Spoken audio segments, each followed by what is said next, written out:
Құрметті желі оқырмандары, әріптестерім, Пенжім ауылдық кітапханасы 1 наурыз алғыс айту күні мерекесіне орай ұстаз ұлы есім тақырыбында Пенжім ауылының тұрғыны, кітапханашы, зейнеткер, ұлағатты ұстаз Роза Жолдасқызы Иземовамен кездесу ұйымдастырып отырмыз.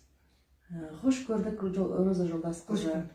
Сізді 1 наурыз көктемнің алғашқы мерекесімен шын жүректен құттықтаймыз. Сізге осындай бір аздаған әдемі гүліңізді сыйлыққа тартсам деп сұхбатымыздың басында. Рахмет. Қабыл алыңыз. Рахмет.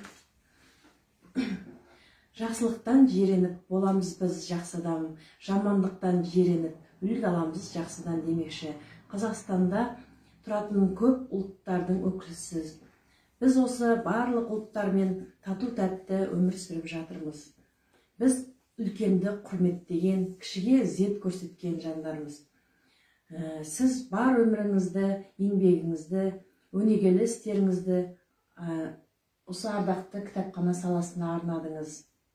Роза Жолдасқызы, эфир барысында алғашқы сұрағыма кезек берсем. Өзіңіз туралы, отбасыңыз туралы, жаңағы еңбегіңіз жайлы айта тұрсаңыз. Құрметті әріптестер, оқушылар, оқырмандар, сіздерді 1 наурыз алғыс күнімен құттықтаймын. Барлығыңдарының денсаулығы жақсы болсын, зор денсаулық, аспанымыз ашық, заманымыз тыныштық болсын деп тілеймін.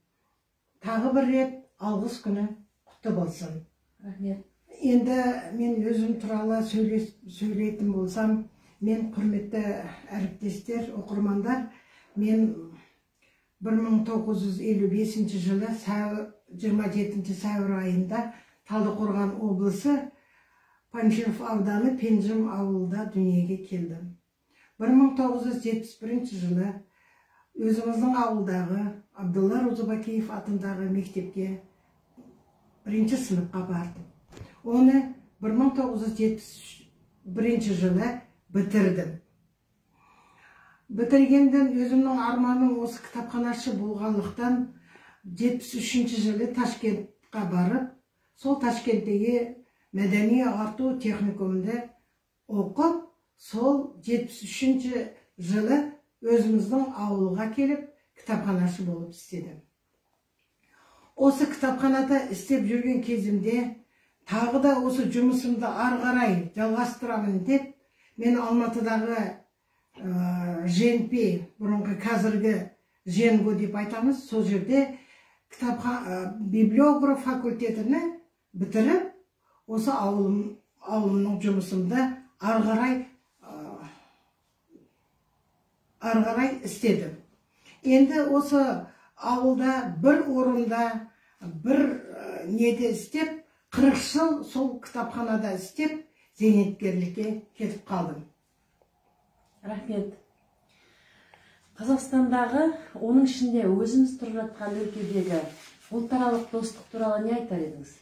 Енді мен Қазақстанда қазір 134 ұлттар тәтті жасап жатыр, ынтымақты жасап жатыр барлығы.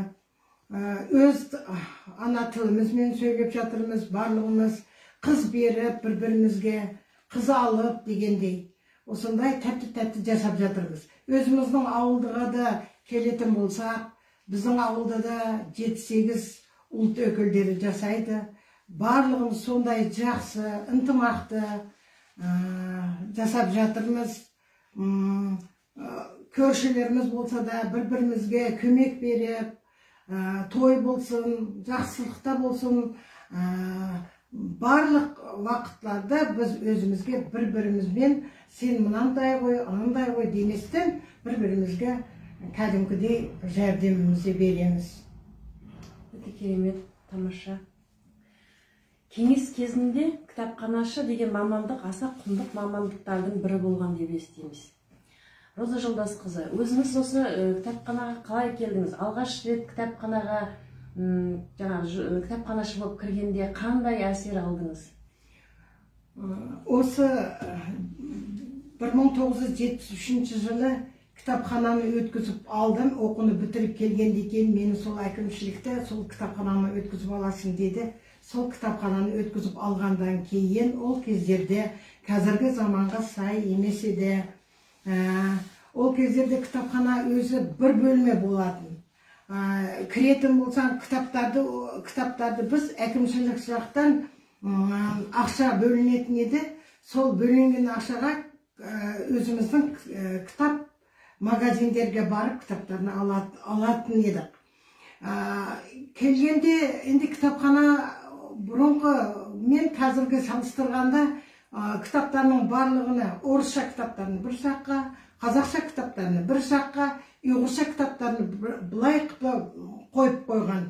Біз оқып келгенден кейін сол кітаптарды рет-ретімен ББК бойынша, қазір УДК деп жатырмыз, сол кітаптарны ББК бойынша бөліп, қазақшаны қазақша, орысшаны орысша, ұйғыршаны қылып, сол кітаптарының барлығыны рет-реттеп қылып, мен кітапханаға қойып шыққан едім.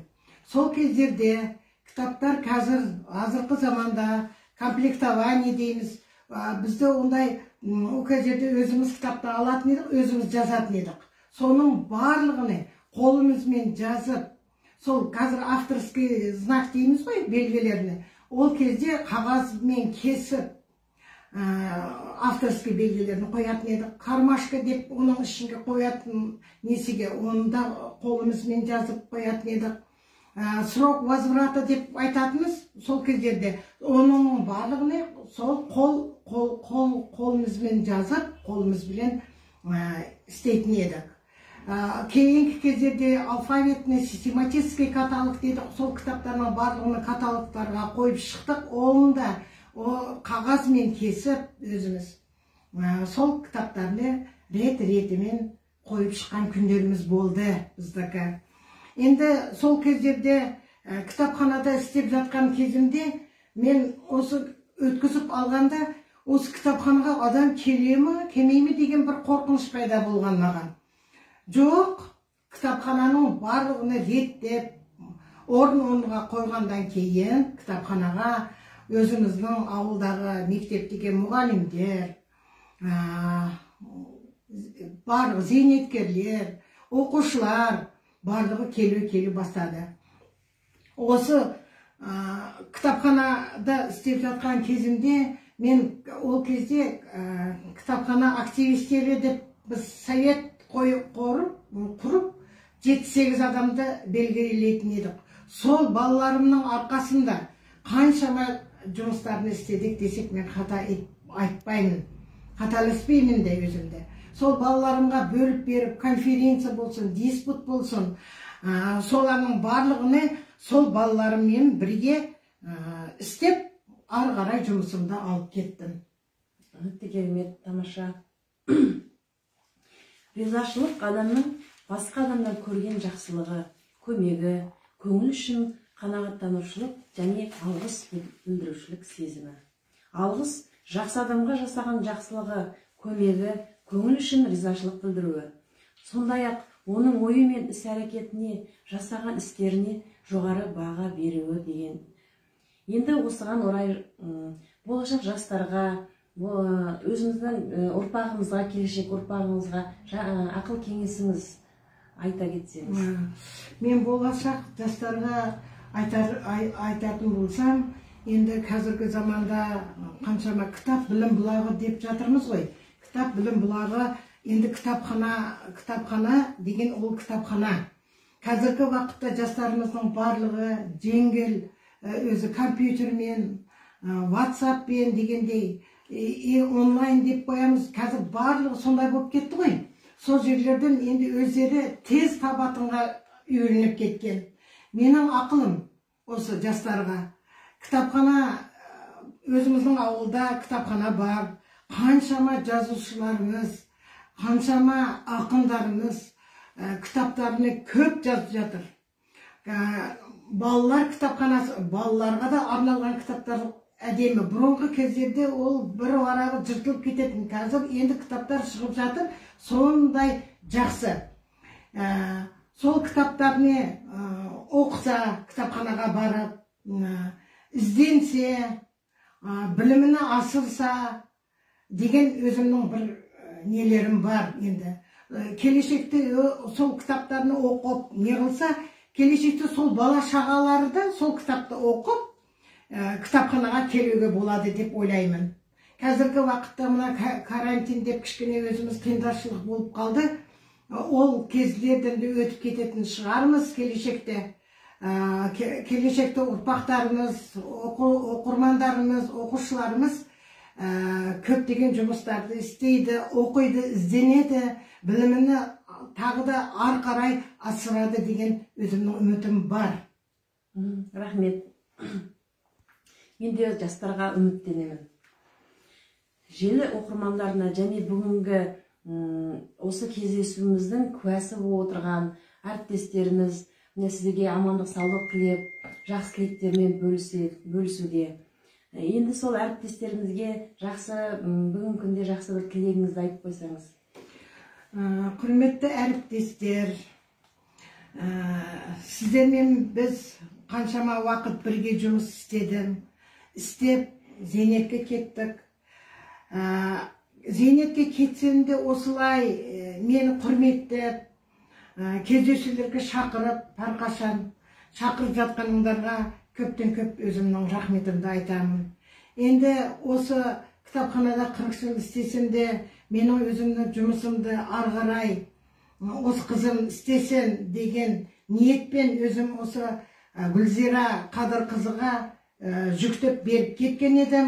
Қазіргі уақытта осы менің жұмысымды ары қарай істеп жатыр, жақсы істеп жатыр. Осында кездесулер бола берсін.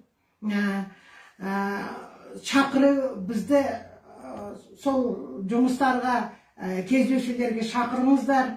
Біз еш уақытта өзіміздің немізді аямаймыз. Сіздерге, отбасыңдарға амандық, денсаулық, еңбектеріңіз жемісті болсын деп айтамын. Тағы бір рет бүгінгі 1 Наурыз алғыс күні құтты болсын деген келеді. Рахмет, Роза Жолдасқызы. Осылай әрқашанда бізбен бірге жастарға ақыл кеңесіңізді әрқашанда осылай аямай беріп жүріңіз. Деніңіз сау болсын. Жылы сөз, қайырымды іс, жақсы ой, кіршіксіз сезімдеріңізді ешқашан ешкімнен аямаңыздар. Рахмет деген қасиетті сөзді жиі айтайық. Адам алғыс пен ризашылықты естіген сайын жақсылық жасағысы келіп тұрады. Өмірдің әрбір сәтін бағалай білейік. Роза Жолдасқызы, бүгінгі міне алтын уақытыңызды бөліп, жақсы әңгімелеріңізбен, естеліктеріңізбен бізбен бөліскеніңізге бізге көп рахмет айтамын. Деніңізге саулық тілеймін, отбасыңыз амандық тілеймін. Әрқашанда осындай әдемі жас қалпыңызда жүре беріңіз.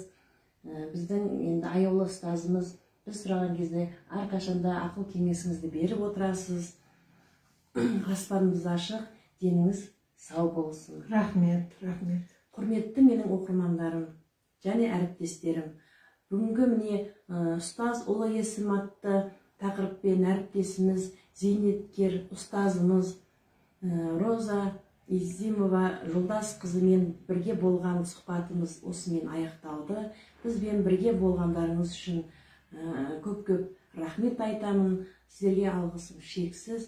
Бүгінгі көктемнің алғашқы мерекесі барлықтарыңызға қуаныш, бақыт алып келсін. Сіздерге де алғысым шексіз, рахмет айтамын. Қош сау болыңыз.